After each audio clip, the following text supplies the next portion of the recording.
So good morning guys. तो चलिए start करते हैं आज के यानी कि 17 फरवरी के इंपॉर्टेंट करंट अफेयर्स को।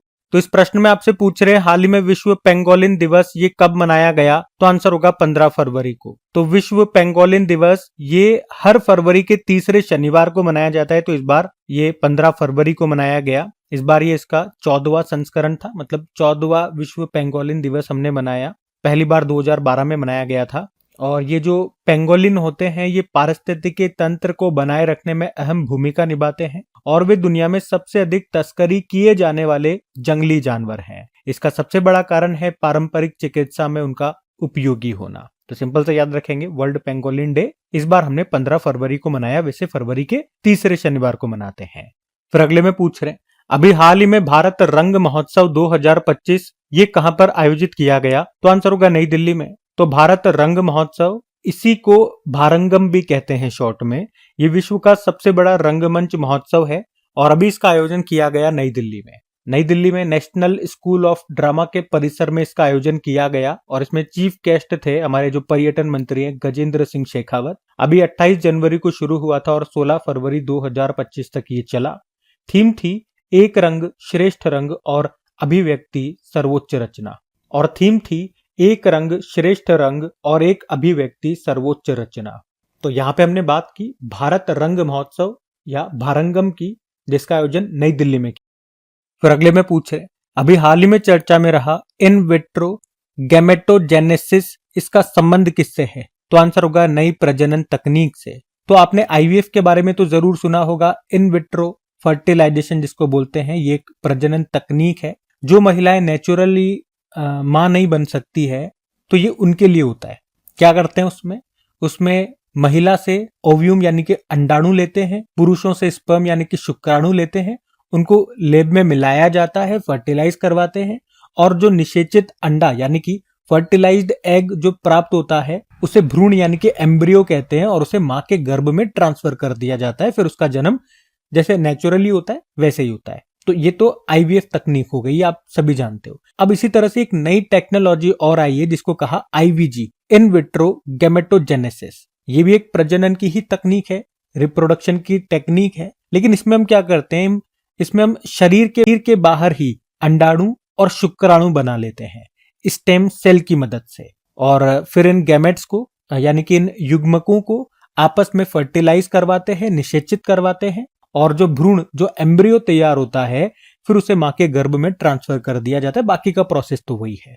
अलग क्या है, आईवीएफ में हम महिला से अंडाणु, पुरुषों से शुक्राणु ले रहे थे और आईवीजी में हम बाहर स्टेम सेल ले रहे हैं। बस स्टेम सेल से ही हम ये अंडाणु और शुक्राणु बाहर ही बना रहे हैं। इसमें और उसमें ये अंतर हो गया। वैसे अभी ये आईवीजी जो टेक्नोलॉजी है ये इंसानों पे प्रयोग में नहीं ली गई है। अभी तो इसका आप कह सकते हो जापान में अभी एक्सपेरिमेंट किया गया चूहों पे ही, जो कि सफल रहा है। मनुष्यों में कब किया जाएगा वो देखेंगे, लेकिन एक नई टेक्नोलॉजी मार्केट में आ चुकी है जिसको आईवीजी बोला गया, इन विट्रो गैमेटोजेनेसिस। तो आपको ये न्यूज में है तो ध्यान में रहना चाहिए, इसलिए मैंने एक बार आपको बता दिया ये प्रश्न के रूप में। चलो आप मेरे एक प्रश्न का उत्तर दो। यहाँ पे एक होमवर्क प्रश्न आपको दे रहा हूँ, बड़ा सीधा सा प्रश्न है कि अपने सभी सरकारी अस्पतालों में आईवीएफ सुविधा को मुफ्त करने वाला देश का पहला राज्य कौन सा बना था? ये प्रश्न आपके लिए हो गया। हम अगले प्रश्न की ओर बढ़ते हैं। फिर अगले में पूछ रहे अभी हाल ही में महिला premier league, women's premier league का तीसरा सीजन ये कहां पर शुरू हो चुका है? तो आंसर होगा वडोदरा में। वुमेन्स प्रीमियर लीग 2025 की बात कर रहे हैं। इस बार ये तीसरा संस्करण है। अभी 14 फरवरी को शुरू हो गया, 15 मार्च तक ये चलेगा। इसकी शुरुआत वडोदरा गुजरात से हुई है। पहला मैच आरसीबी और गुजरात जायंट्स के बीच में खेला गया। टोटल इसमें 5 टीमें हिस्सा ले रही हैं। मैच कहां पर होंगे पूरे सीजन में? वडोदरा, लखनऊ, मुंबई और बेंगलुरु में। इसका जो फाइनल मैच होगा ये कहां पे होगा? ब्रेबॉर्न स्टेडियम मुंबई में होगा। और इस बार जो सबसे महंगी खिलाड़ी है वो कौन रही? सिमरन शेख रही। 1.9 करोड़ रुपए में खरीदा किसने? गुजरात की टीम ने। ये इस बार तीसरा WPL है। जो पहला वाला था वुमेन्स प्रीमियर लीग, उसको मुंबई इंडियंस ने जीता था, उसमें कप्तान थी हरमनप्रीत कौर। और दूसरा वाला आरसीबी ने जीता था, कप्तान थी स्मृति मंधाना। इस बार देखते हैं कौन विजेता रहता है। फिर अगले में पूछ रहे अभी हाल ही में एक स्वीडिश रक्षा कंपनी है, डिफेंस कंपनी है साब। इसने electronics warfare laser warning system 310 के लिए भी किसके साथ समझौता किया है? तो इसका तो सही उत्तर हो जाएगा हिंदुस्तान एरोनॉटिकल लिमिटेड। अच्छा, ये साब कंपनी के बारे में अभी कुछ दिन पहले हम लोगों ने पढ़ा था। स्वीडन की कंपनी है और अभी भारत में डिफेंस सेक्टर में 100% एफडीआई पाने वाली ये पहली कंपनी बनी थी, पढ़ा था हम लोगों ने। और अभी इसी ने electronic warfare laser warning system 310 बनाने के लिए भी हिंदुस्तान एरोनॉटिकल लिमिटेड के साथ समझौता किया है। तो अब बात करें ये क्या है। तो अगर किसी लड़ाकू विमान पे लेजर से हमला होगा तो ये उसकी वार्निंग दे देगा ताकि हम उसे लेजर से बचा सकें।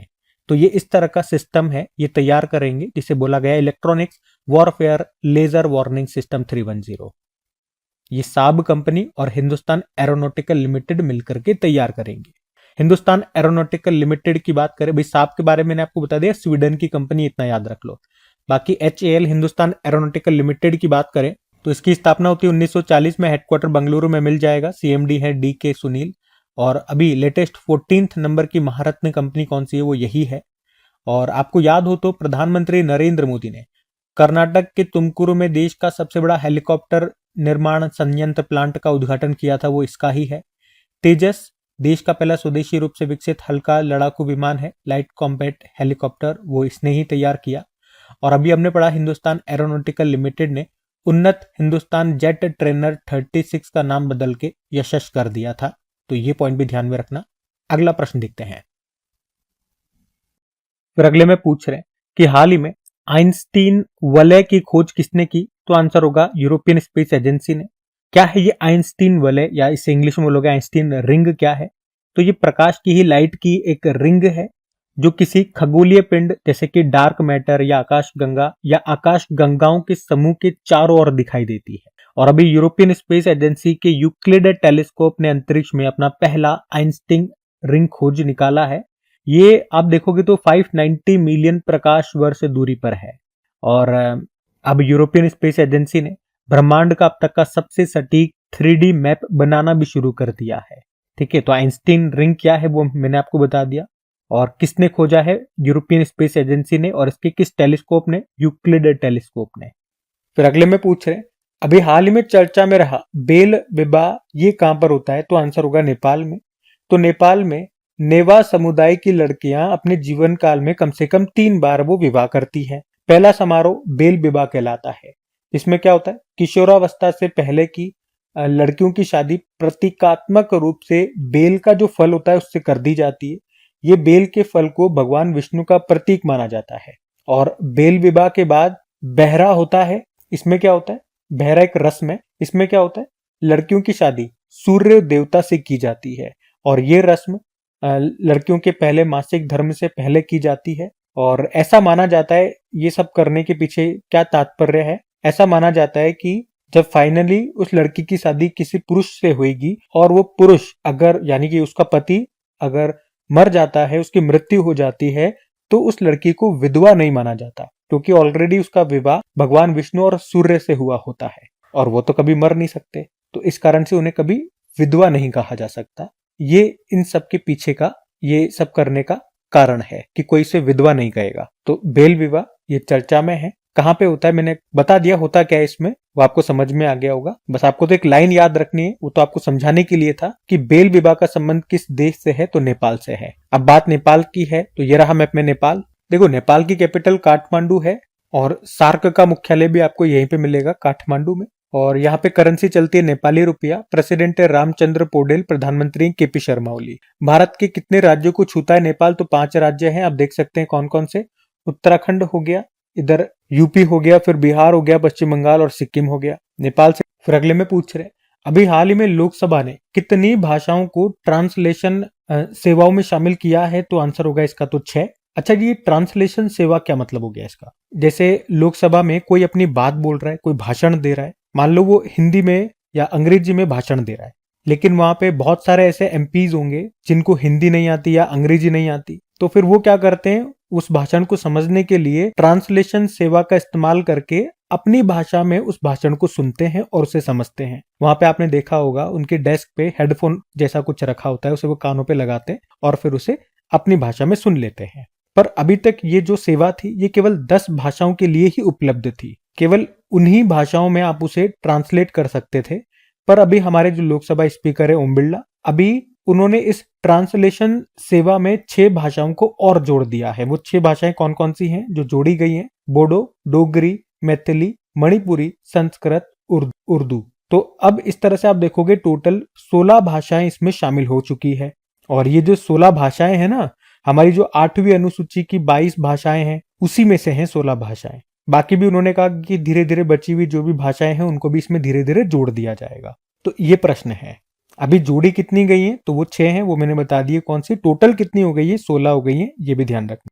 फिर अगले में पूछ रहे हैं, अभी हाल ही में प्रधानमंत्री नरेंद्र मोदी ने फ्रांस के राष्ट्रपति इमैनुअल मैक्रोन को डोकरा कलाकृतियों का उपहार दिया है। इस कला का संबंध किस राज्य से है? तो सही उत्तर होगा छत्तीसगढ़। आपको याद है अभी आर्टिफिशियल इंटेलिजेंस एक्शन समिट ये हुआ था कहाँ पे? पेरिस, फ्रांस में हुआ था, जिसके अध्यक्ष इमैनुअल मैक्रोन थे और सह अध्यक्षता की थी प्रधानमंत्री नरेंद्र मोदी ने। पढ़ चुके हैं हम। तो वहीं पर प्रधानमंत्री नरेंद्र मोदी ने जब वो इमैनुअल मैक्रोन से मिले तो उन्होंने उनको गिफ्ट दिया, उपहार दिया। उपहार के रूप में क्या दिया? डोकरा कलाकृति उपहार में दी है। ये छत्तीसगढ़ राज्य की है। इसमें वाद्य यंत्र बजाते हुए संगीतकार की कलाकृति बनाई गई है और इसे मोम, मिट्टी और धातु को पिघला करके सांचों में ढाल करके इसे बनाया जाता है। ठीक है। और इसी के साथ इमैनुअल मैक्रोन की जो वाइफ थी उनको यहाँ पे चांदी की नक्काशी किया हुआ एक मिरर भेंट किया, जो कि राजस्थान में तैयार हुआ था, जिसमें मोर की आकृति बनी हुई थी। और इसी तरह का एक प्रश्न मैंने आपको बताया था कि अगला जो एआई समिट होगा वो भारत होस्ट करेगा।